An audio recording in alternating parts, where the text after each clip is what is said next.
Hey guys, Jaryd Krause, and do you want to know what the best online business model to buy is for yourself as a first-time website investor? Well, that's exactly what we cover in today's podcast with Michael Bereslavsky from Domain Magnet. And Michael's been a part of over hundreds of transactions, buying sites, selling sites, and buying domains even. He started buying websites back in 2005 before any of the big online brokers that are open today even existed. So it's fair to say he's got so much knowledge, so much skill, and so much wisdom in this. And in this episode, we talk about some of the mistakes that he's made and what first-time website investors, the mistakes are that they make and how we can avoid those as well. We also dive into why 50% of people who buy websites are buying with their emotions and how almost every single first-time website investor buys with their emotions and what we can do to avoid that and prevent that from actually happening. We also talk about what sort of skills that we already have now in our jobs and our life and how we can utilize those sorts of skills in the first type of website business we even buy, even if we thought it was a website that wasn't going to be a good fit for us. So speaking to a man that's got so much knowledge, skill, wisdom, and experience in this area, it was such a powerful podcast. Sit back, listen in, and take lots of notes.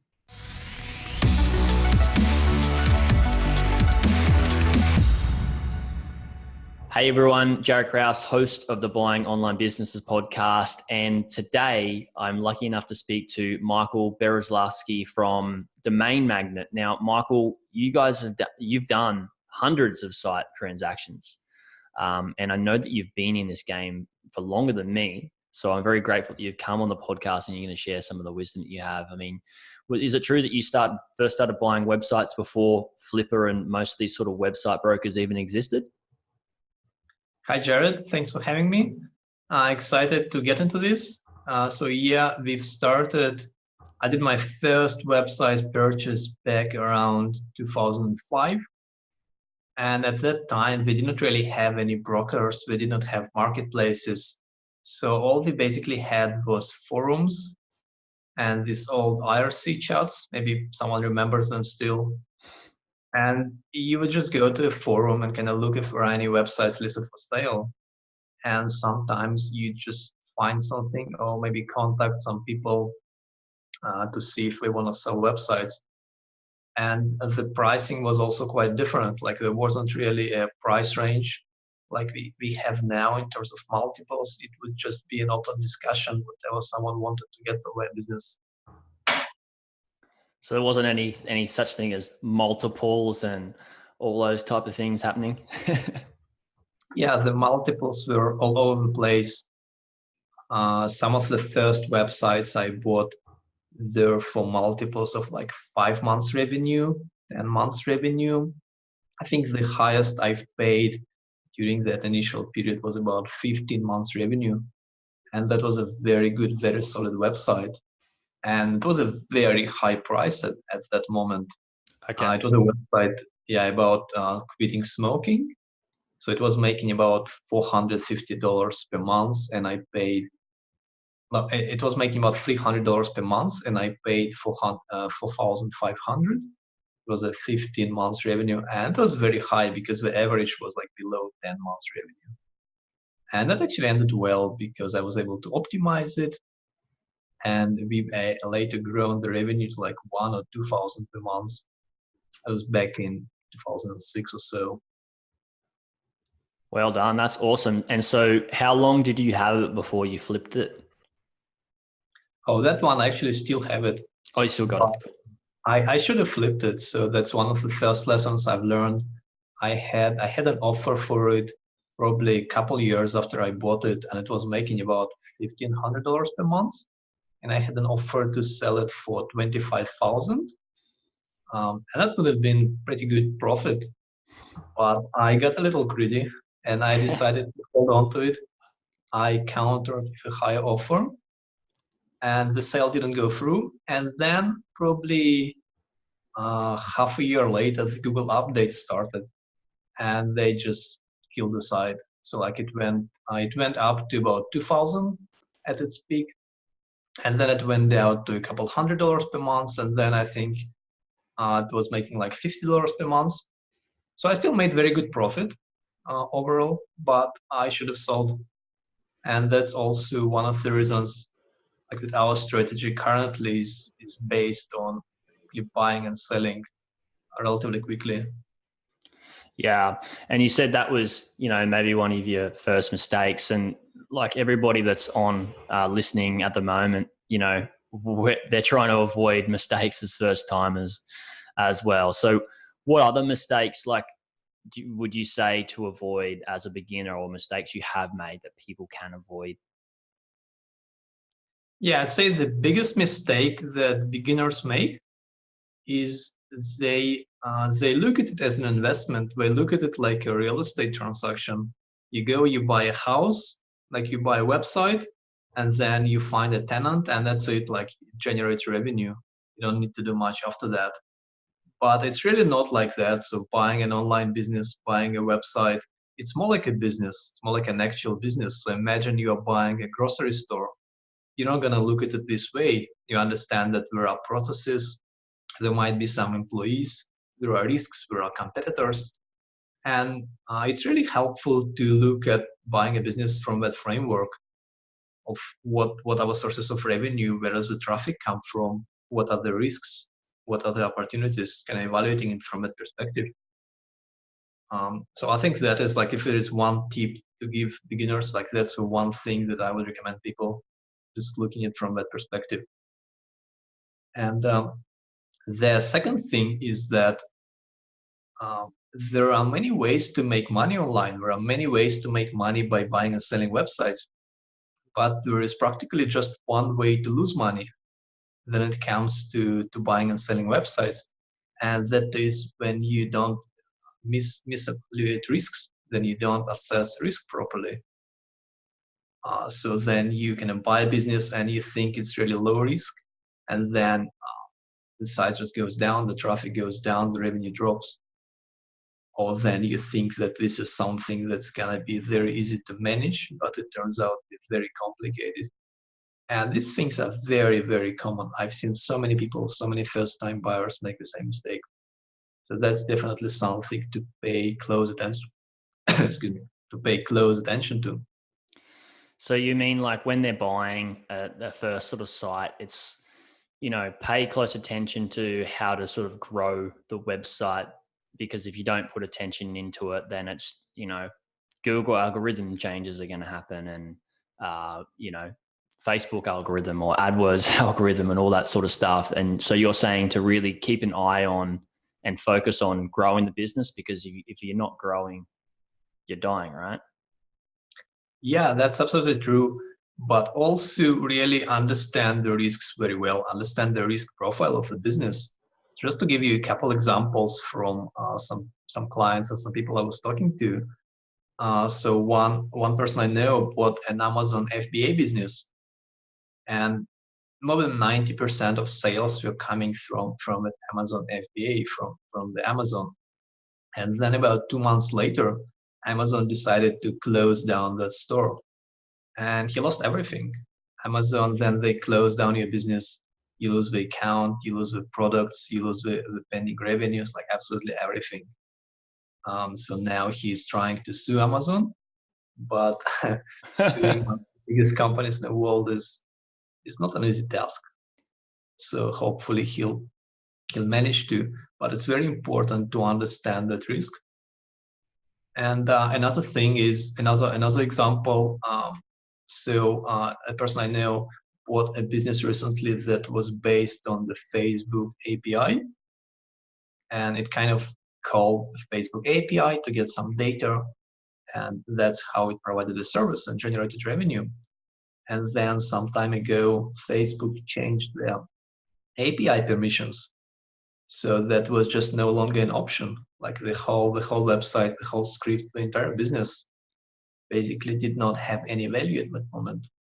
So it's really important to understand what's the risk profile of the business and what are some things that could just cause that risk to to collapse.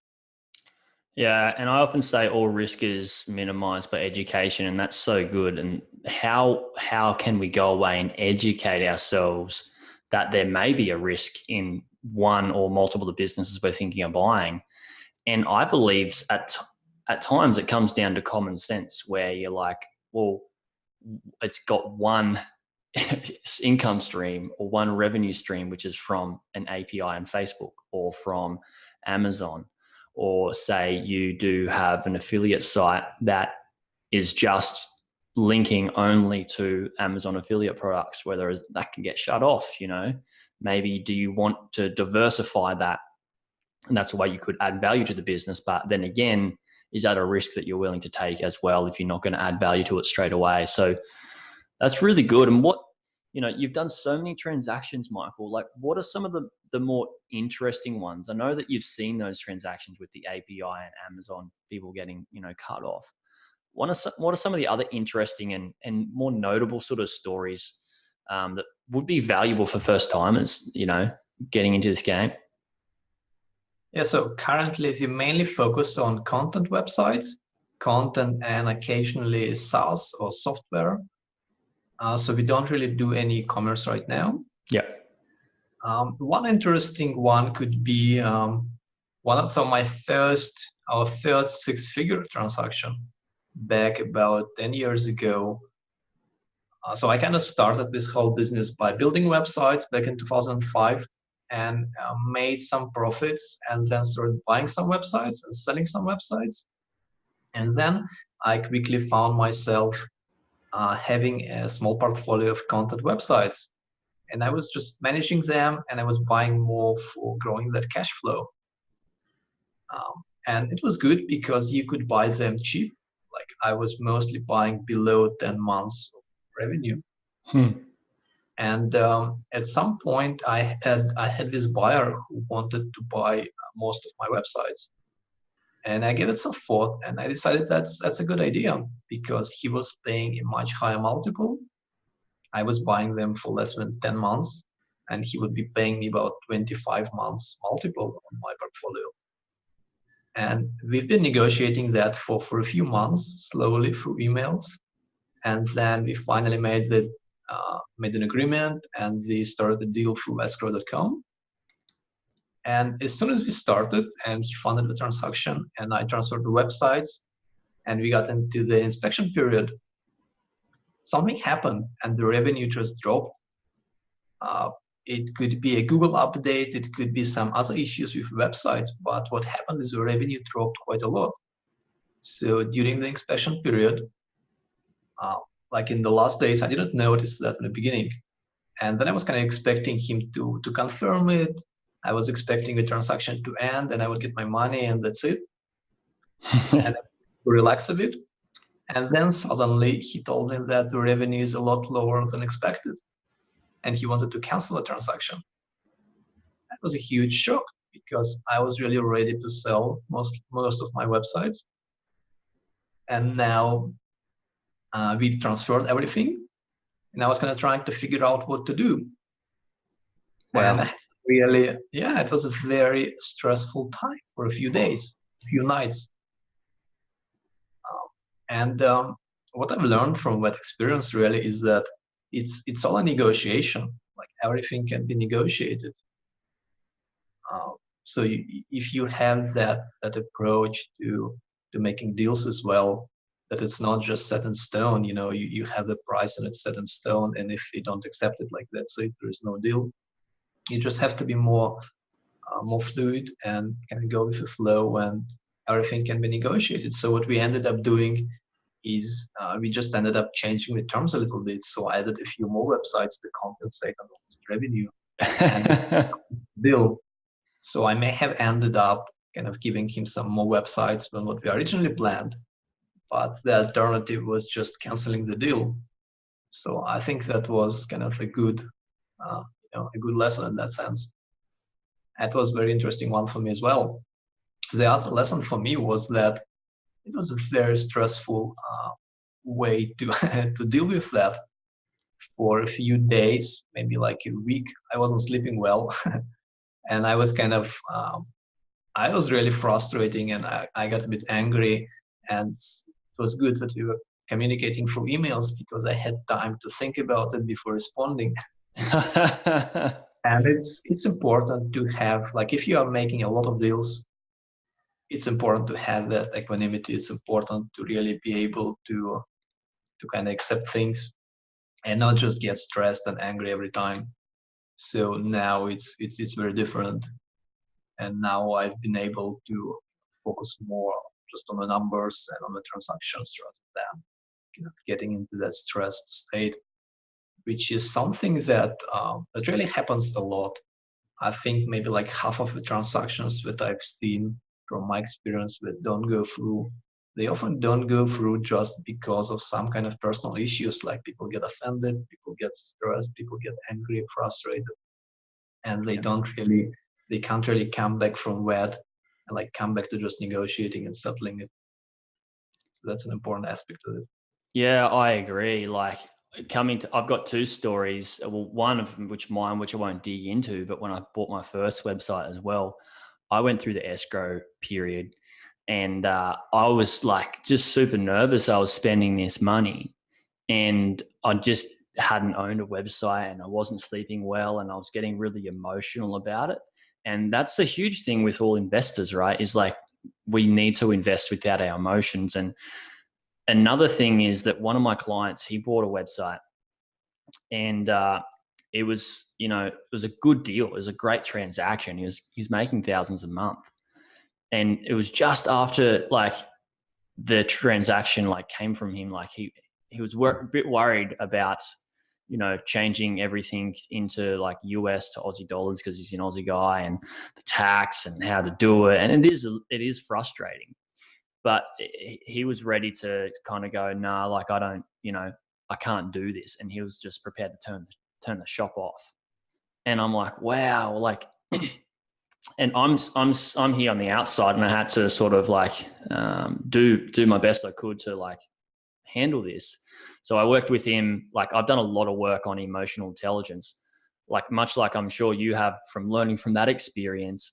And I taught him some things, and I said, look, in a week's time, if you contact me in 2 weeks' time, and if you're not in a better position after doing these sort of principles and practices and getting yourself in a better state and all these sorts of things and freaking out, then we'll get rid of it. We'll turn it off. We'll do what we have to do. And I had a few different exit strategies in my head already, knowing what we could do. But he got back to me within a week, and after doing some of these practices that really, really helped him. So I couldn't agree more that, like you said, 50%, like you've seen probably more transactions than me. Like that's a lot of people. And I'm so glad that you brought that to the light, that that's something that most people wouldn't really think of, I guess, when they first come and buy a website. Yeah. Yeah, absolutely.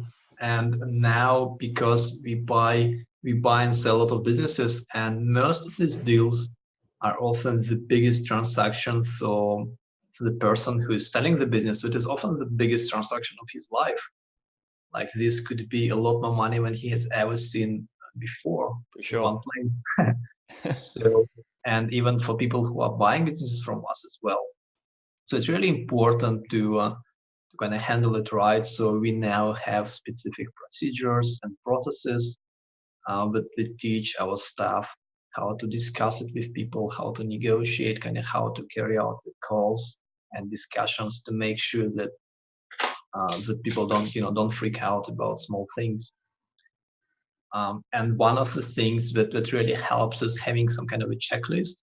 So when you are buying, for example, just like knowing that you checked this, you checked that, you checked this, and you kind of know that things are okay. And as a seller as well. And I think it's unavoidable. I think if it's your first transaction, it's going to be quite stressful. So one of the things I often recommend new buyers is just start small. Like if you have $100,000, you want to go and buy a business, but you don't really know anything about online businesses. So maybe just go and buy a very small business for $1,000. And then you run an online business. Like there are other things that are specific to the industry, specific to the type of business, specific to the size of business. But there are also the things that are just universal about all online businesses. So if you run a very small business for a little bit, you'll be able to get a lot more experience and learn about those things. And the next time you're going to be a lot more comfortable with that. Yeah. Work your way up to it, right? Like, Yeah. it's, yeah. And it is a big thing. Like, if, the first business I bought was 15K, and I just, it wasn't all of my savings, but it was a big chunk of money for me. And I was like, well, I just want to make sure this, and I had a bit of a thing where I was like, I don't want to spend money and then have to go through this period of like having to build something to get some sort of return. Like, I wanted to have something that was more established. And, what you're talking about is buying something around $1,000 is, I think that's a good, like, you could treat that as like a education or a course, because it's going to help you learn and grow. And that can be something you can use as a tool, but maybe not so much as something that's obviously going to replace your income and allow you to have a different lifestyle. So like you said, it's inevitable for somebody buying their first website that they're going to have some sort of emotions about it. And moving away from that, how would you suggest somebody in this day and age, it's a bit different to where you first started in 2005 looking for deals. Like, what would you suggest a first timer do now to start finding deals? Yeah. So everything is very different also in the sense of learning. So then I was starting out, you didn't have any courses, you didn't have any ebooks or coaches. So I just had to learn everything kind of on my own by trial and error. And now I think that's not required. There are I don't have any specific books or courses to recommend, but I know there are some good ones. But in terms of starting, my usual recommendation also is start by doing some meta thinking. By like before you go into a marketplace or look at different deals, I'm gonna start by asking yourself, what are you looking for in a deal? Like, what is your budget? How much are you actually looking to spend? What are your skills? What can you do? Like, for example, if you are not a very technical person, probably would not want to go and buy a business that's all about software. Also, what are you good at? What are your advantages, disadvantages? Like, maybe you are a very organized person. Maybe you are very good at organizing systems. So that means you might want to go and buy a system that has a lot of logistics, like an e-commerce business or like a drop shipping business. Maybe you are really good with content, that you can write content well, you are a journalist or something like that. So you can go and look at content sites. So before you start looking at deals, just take some time to really think about what an ideal deal would look for you. You can ask yourself some of these questions and define some criteria. And then you can go and apply that criteria to the market and to the different deals you are looking at. And that will help narrow it down quite a lot. It will also help you be a lot more successful, because you are making sure that the business you buy, that you are going to be good at running it later on. I love that you say that, because I've talked about this in the previous episode of people going to buy deals for their first transaction. How can you apply, you may not be able to find a business that is in a skill like I was a tradie. Maybe I'm not going to find a website for sale that's selling tools and that I know a whole lot about.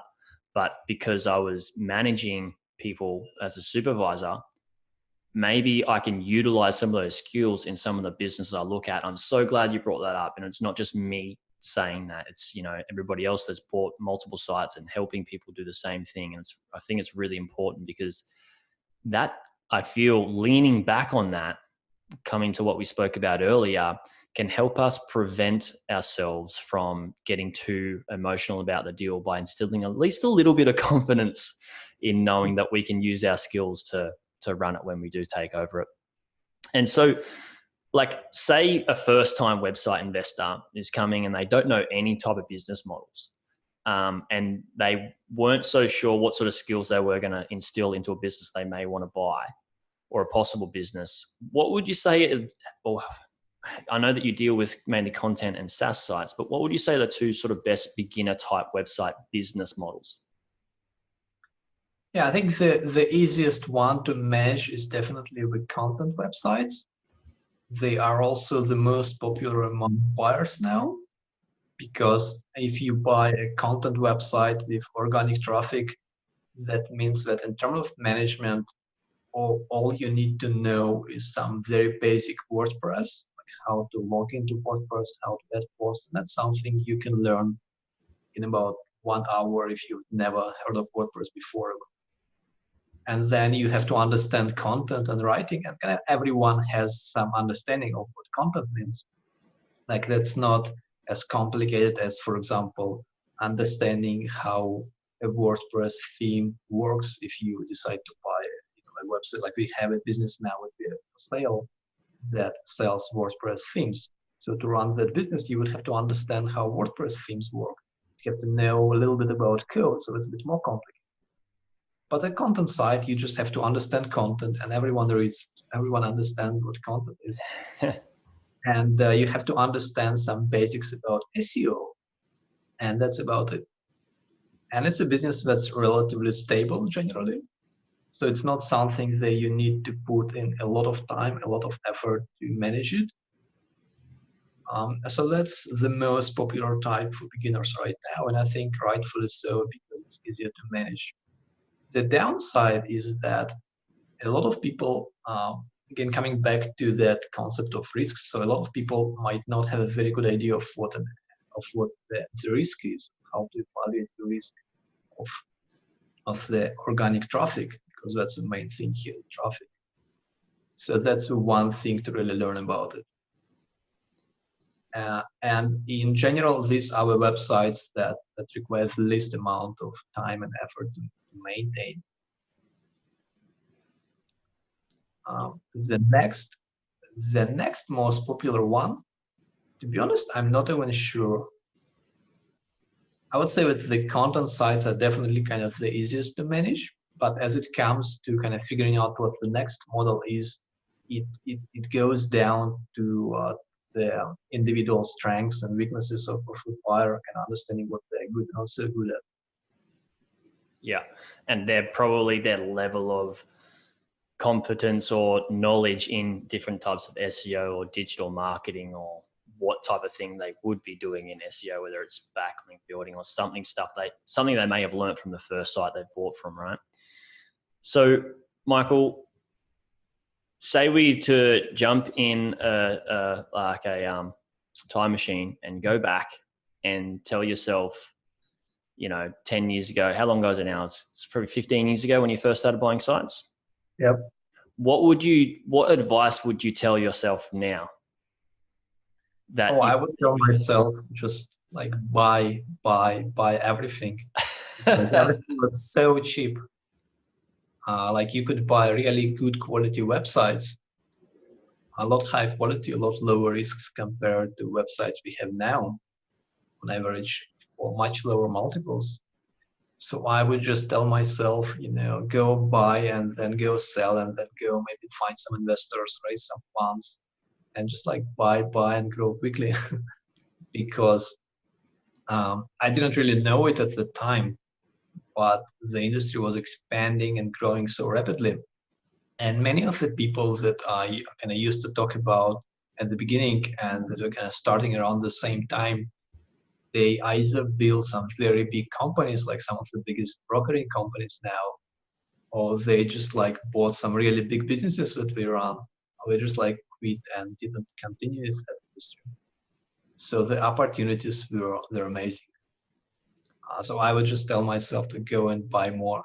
I think that's relevant today, because would you agree that it's still expanding? I mean, I look at the internet and I go, wow, like it's roughly like 30 years old. People have kind of been making money for about 20 years on the internet. Like compared to other markets, they're, centuries old. And this one is like, I feel it's just really in its infancy, and there's so much expansion and growth to happen still. So like, would you agree with me that like, it's still a good time to just get in now while we can and buy? And like, obviously not willy-nilly, but like, Yeah, absolutely. But I think the biggest change now is that we have a huge number of buyers, and that created a huge market for sellers. So there is also a lot of sellers now that build websites specifically for selling. Yeah. And many of those sellers might not be um, very upfront about things, let's say so. So you're more careful now that than you were like 10 or 15 years ago. But the market is still great. When you think about it, you can buy an online business for about 3 years, 2.5, 3 years worth of profits. And that's very good. So you can get your money back in 3 years compared to any other investment. That's a great deal still. Yeah, still an awesome deal. And you're not right. Like I've heard from other brokers that it's definitely, we are in a seller's market where there are those people. And that's, that's an idea that somebody might want to do, and a good reason that people can flip properties. But Michael, I do have to say, I am so grateful that you did come on and chat with us. I'm sure all the audience is very grateful as well. Michael, where can people go and find out more about what you do? Because you're a website broker over at Domain Magnet. Where should people go away and find out more about you and what you guys do? Yeah, we don't actually broker much these days. We do mostly buy. So our main thing is just buying businesses. We have investors. We're also currently in the process of setting up a fund. So people can go to domainmagnet.com to see about what we currently do. We also have different options for investors. You can go to domainmagnet.com/investors. And we have different opportunities for buyers and sellers. So if you have a business you are looking to sell quickly, what we focus on is doing really quick purchases, quick transactions. And we also are launching a service, a concierge buying service for people that have a high budget. And we would be able to find them a deal based on their requirements. And we don't really buy for brokers. We have our own proprietary deal flow that we manage. We would be able to find people some very good deals and help them run them as well. Wow, such an awesome couple of services there. I really love the concierge service. That's such a good one, and I can see that's getting more and more prominent now with people, taking their money from other investments, wanting to spend a big chunk of money in investing in digital property now. So thank you again so much, Michael. I'll put some links in the show note. Everybody wanting to buy a website, but they don't know how to do like due diligence, I've got some free resources for you guys. I've got a due diligence framework you can go and get from my site. And I've also got a website evaluator tool. Just go to my website, buyingonlinebusiness.com/free resources.